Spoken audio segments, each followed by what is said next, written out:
শীতকালে কিন্তু আমরা সবাই পছন্দ করি চষি পিঠা খেতে, তবে এই চষি কিন্তু আমরা সবাই কাটতে পারি না। তবে আজকে আমি বলবো যে কিভাবে তোমরা পারফেক্টলি চষি নিজের হাতেই কাটতে পারবে। এতে কিন্তু চষি একটাও ভাঙবে না আর গলেও যাবে না। আর যারা কোনোদিনও চষি পিঠে বানাওইনি তারা যদি আমার ভিডিওটা ফলো করে চষি কাটো তাহলে কিন্তু তারাও খুব সহজভাবে কিন্তু চষি পিঠে বানিয়ে ফেলতে পারবে, কোনো ঝামেলা ছাড়াই। হ্যালো এভরিওয়ান, আমি শিউলি ব্লগার শিউলি চ্যানেলে তোমাদের সকলকে জানাই অনেক অনেক স্বাগত। আজকে আমি তোমাদেরকে শেয়ার করব কিভাবে তোমরা শুকনো আতপ চালের গুঁড়ি দিয়ে হাতে কাটা চষি বানাবে। এর জন্য নিয়েছি দেখো 1/2 লিটারের মতো জল, আর তার মধ্যে দিয়ে দিলাম 1/2 চামচের মতো নুন। এবার ভালো করে নুন আর জল মিশিয়ে তারপর আমি ঢেকে দিলাম। এখানে আমি কিছুটা পরিমাণ জল বেশি নিয়েছি, জলটা যখন গরম হয়েছে আমি তুলে রেখে দিয়েছি। আর তারপর তার মধ্যে আমি দিয়ে দিয়েছি 300 গ্রামের মতো আতপ চালের গুঁড়ো। তবে এখানে কিন্তু আমি শুকনো আতপ চাল ব্যবহার করছি, আমি কিন্তু ভেজা না। আর তারপর দেখো আমি এখানে ভালো করে নেড়ে চেড়ে নিচ্ছি। তবে শুকনো চালের গুঁড়ি হওয়ায় আমার জলের পরিমাণটাও একটু বেশি লাগবে। এখানে কিন্তু আমি গরম জল অল্প অল্প করে দিচ্ছি। আর তোমরা কিন্তু এখানে ঠান্ডা জল ইউজ করবে না। ঠান্ডা জল ব্যবহার করলে গায়ের আঁশ ভাবটা কেটে যাবে, আর তখন কিন্তু তোমাদের পিঠেগুলো ভালো হবে না। আর এর জন্য দেখো আমি অল্প অল্প করে জল দিচ্ছি আর মেশাচ্ছি। আমার মোটামুটি 300 চালের মধ্যে কিন্তু 1/2 লিটার জল লেগে গেছে। তবে জলের পরিমাণটা কিন্তু একটু আন্দাজ করে দেওয়ার চেষ্টা করবে। তোমরা প্রথমে কম জল দিয়ে তারপর কিন্তু মিশিয়ে নেওয়ার চেষ্টা করবে। আর যখন এই মেশানোটা মিশাবে তখন কিন্তু গ্যাসের ফ্লেমটা কিন্তু একদম কম করে রাখবে, তাতেই কিন্তু হয়ে যাবে। ভিডিওর মাঝখানে পুরনো কথাটা আরও একবার বলে দিই, আর যদি আমার ভিডিওটা তোমাদের ভালো লাগে তাহলে একটা লাইক দিয়ে দিও। আর যদি খুব ভালো লেগে যায় তাহলে চ্যানেলটা সাবস্ক্রাইব করে পাশে থাকতে পারো, এতে আমার একটু উপকার হবে। আর আমার এই চ্যানেলে কিন্তু কুকিং রিলেটেড ভিডিওই বেশি আসে, তোমরা চাইলে কিন্তু অবশ্যই আমার পাশে থাকতে পারো। এই পর্যায়ে কিন্তু আমার চালের কাইখোলাটা হয়ে গেছে। এবার কিন্তু 10 মিনিটের জন্য আমি ঢেকে একে রেস্টে রেখে দেবো। আর এখন কিন্তু গ্যাসটাকে পুরো অফ করে দেবে। 10 মিনিট পর ঢাকনাটা খুলে কিন্তু আমরা নেব। আর এখন দেখছি চালের রঙটা কিন্তু অনেকটাই কিন্তু চেঞ্জ হয়ে গেছে, আর এর মধ্যে কিন্তু একটা আঠালো ভাবও চলে এসছে। এই গরম গরম অবস্থায় কিন্তু চালের কাইটাকে আমার মেখে নিতে হবে। তবে খুবই গরম থাকার জন্য আমি কিন্তু খুন্তি দিয়ে আগে একটু ওলট পালট করে নিচ্ছি, যেন গরম ভাবটা একটু কেটে যায়। গরম ভাবটা কেটে গেলে তারপর দেখো আমি হাত দিয়েই মেখে নেব। আর এই মাখাটা কিন্তু তোমাদেরকে আটা যেরকমভাবে আমরা মাখি রুটি করার জন্য ঠিক সেভাবেই কিন্তু মেখে নেব। আর তা না হলে কিন্তু কাইটা ভালো করে খুলবেও না, আর কিন্তু পিঠেগুলো আমাদের ভালো করে হবেও না।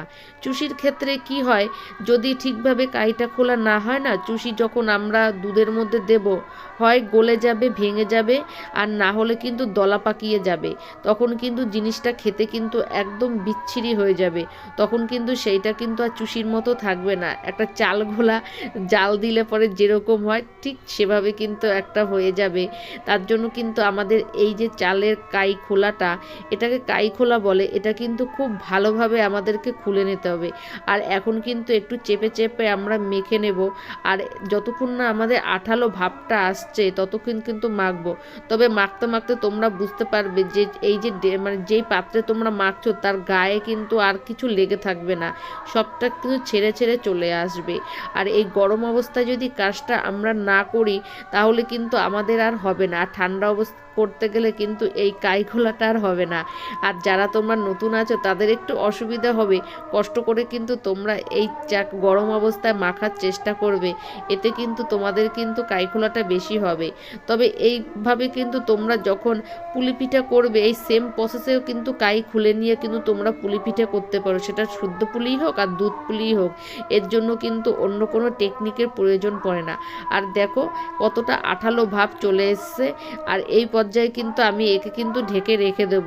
তোমরা চাইলে শুকনো কোনো মানে নরম কাপড় দিয়েও ঢেকে দিতে পারো। আর এখানে আমি কড়াইয়ের মধ্যে দুধ নিয়ে নিচ্ছি। এখানে আমি নিয়ে নিচ্ছি 750 দুধ। তবে এই দুধটা কিন্তু আমি একদম ঘন করে জাল দিতে থাকবো, মানে পাতলা করে জাল দিলে কিন্তু অতটাও টেস্ট লাগবে না। আর দেখো এই যে দুধটা আমি জাল দিচ্ছি টকবক করে ফুটতে ফুটতে অনেকটাই কিন্তু যখন কমে আসবে তখন দেব। তবে তোমরা যে যেরকমভাবে খেতে চাও তেমনভাবে কিন্তু দুধটা জাল দেবে। আর এখানে কিন্তু আমি কিছুটা গুড় দিয়ে দিয়েছি। আর এই যে যারা তোমরা শিলে চুষি কাটতে পারো না, লেচি লেচি করে অল্প অল্প করে হাতের মধ্যে নিয়ে কিন্তু এরকম করে চুষি কাটতে পারো, এতে কিন্তু চুষি সুন্দর হয় আর সব রকমের শেপ দেওয়া যায়। তবে আজকে কিন্তু চুষিগুলো আমি একটু লম্বা লম্বা মোটা মোটা বড় বড় করে নিচ্ছি, এতে কিন্তু খেতে আর দেখতে দুটোই কিন্তু বেশ ভালো লাগবে। অনেকে আবার সরুও করে, কিন্তু সরু চুষিগুলো না দেখতে অতটা ভালো লাগে না। আর যারা তোমরা চুষি কাটতে পারো না, খামিটা যখন একটু একটু করে তোমরা নেবে আর এরকম করে দলা দেবে, তখন দেখবে যে চুষির এরকম একটা শেপ চলে এসছে। আর কিন্তু কিছুই না, তবে পরিমাণটা একটু ছোট ছোট নেওয়ার চেষ্টা করবে। এই দেখো কত পারফেক্টলি চুষি হয়ে যাচ্ছে। এই দেখো আমি কিন্তু প্রত্যেকগুলো চুষি কিন্তু হাতেই করেছি, শিলে না। তবে আজকে আমার ভিডিওটা ছিল যারা শিলে চুষি কাটতে পারো না তারা সহজে হাতে কীভাবে চুষি কাটবে, ঠিক একটা একটা করে কিন্তু দেখো আমি কতগুলো চুষি কেটে নিয়েছি।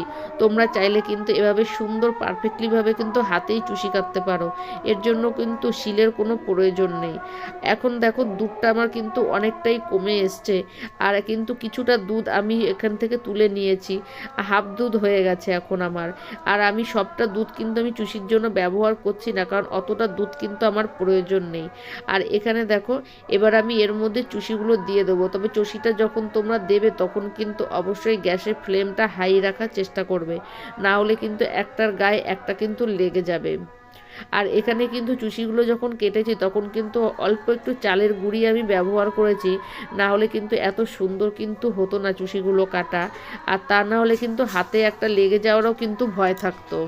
তবে যারা চুষি কাটেন আমি তাদেরকে উদ্দেশ্য করে বলছি না, কিন্তু শিলে কাটা চুষির চাইতে এই চুষিটা দেখতে কিন্তু আমার কাছে বেশি ভালো লাগে। আর এই সৌন্দর্যটাও কিন্তু একটু অন্যরকম।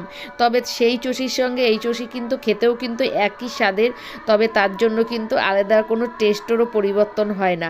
আর এভাবে কেটেছি বলে আমার চুষিগুলো কিন্তু একটা ভেঙেও যায়নি আর নষ্টও হয়ে যায়নি, প্রত্যেকটা কিন্তু সমানভাবে কিন্তু আমার হয়েছে, আর প্রত্যেকটা কিন্তু ভালোভাবে সিদ্ধও হয়েছে। তবে এই চুষিটা কিন্তু দেখতে কিন্তু একটু অন্যরকমই লাগে, আর এটা খেতেও কিন্তু খুবই সুস্বাদু। তবে তোমরা যারা নতুন বন্ধু আছে যারা কোনোদিনও কাটোনি, তারা এভাবে কিন্তু চুষি অবশ্যই বানাতে পারো। তবে তোমাদেরও কিন্তু একটা চুষি পিঠেও নষ্ট হবে না আর গলেও যাবে না। আর শীতকালে তোমরা যদি এভাবে চুষি বানিয়ে থাকো, তাই সেটাও যদি নলেন গুড় দিয়ে হয় সেটা কিন্তু খেতে কিন্তু একটু অন্যরকমই লাগবে। তবে চুষি পিঠে জাল দেওয়ার ক্ষেত্রে কিন্তু বলি, এটা কিন্তু বেশিক্ষণ জাল হয় না, যে অনেকক্ষণ ধরে জাল দিতে তোমরা পারবে না। আর এটা কিন্তু একদম হাই ফ্লেমে কিন্তু জাল দিতে হবে, তবেই কিন্তু চুষিগুলো সুন্দরভাবে কিন্তু সিদ্ধও হবে আর গলেও যাবে না। আর এই পর্যায়ে যদি গ্যাসটা তোমরা কিন্তু যদি কমিয়ে রাখো, তাহলে চুষিগুলো কিন্তু নষ্ট হয়ে যাওয়ার ভয় থাকবে। তবে কাইটা যদি তোমরা ঠিকভাবে খুলে থাকো, তাহলে চুষিগুলো কিন্তু তোমার যতটা দেখতেও সুন্দর হবে, খেতেও কিন্তু ততটাই কিন্তু সুস্বাদু হবে। তবে নতুন বন্ধু যারা আছো, যারা কোনোদিনও চুষি পিঠে বানাওনি, তারা কিন্তু অবশ্যই দুধে আগে গুড় মিশানোর আগে চেক করে নেবে। কারণ যদি কুয়াশার গুড় হয়, সেই গুড় যখন দুধের মধ্যে পড়ে, দুধটা না একটু ছানা কেটে যাওয়ার ভয় থাকে, কেটে যায়। তোমরা যখন গরম দুধ একটা ছোট বাটিতে তুলে নিয়ে তার মধ্যে কিছুটা পরিমাণ গুড় দেবে, গুড় দিয়ে দেখবে যে দুধটা কেটে যায় নাকি। যদি না কাটে মনে করবে এই গুড়টা দিলে পরে দুধটা কেটে যাবে না, তখন তোমরা সেই গুড় দিয়ে বানানোর চেষ্টা করবে। আর দেখো আজকে আমি পাটালি গুড় দিয়ে বানিয়েছি, আর আমার চুষিগুলো কিন্তু এত মোটা আর বড় হওয়া সত্ত্বেও কিন্তু ভেঙে যায়নি। পারফেক্টলি কিন্তু চুষি পিঠে আমি সহজভাবে তোমাদেরকে শেয়ার করেছি। আর তোমরা যারা নতুন বন্ধু আছো, তারা অবশ্যই যদি এই ভিডিওটা ফলো করে বানাও পৌষ সংক্রান্তির দিন, তাহলে তোমাদের কিন্তু একটা পিঠেও নষ্ট হবে না।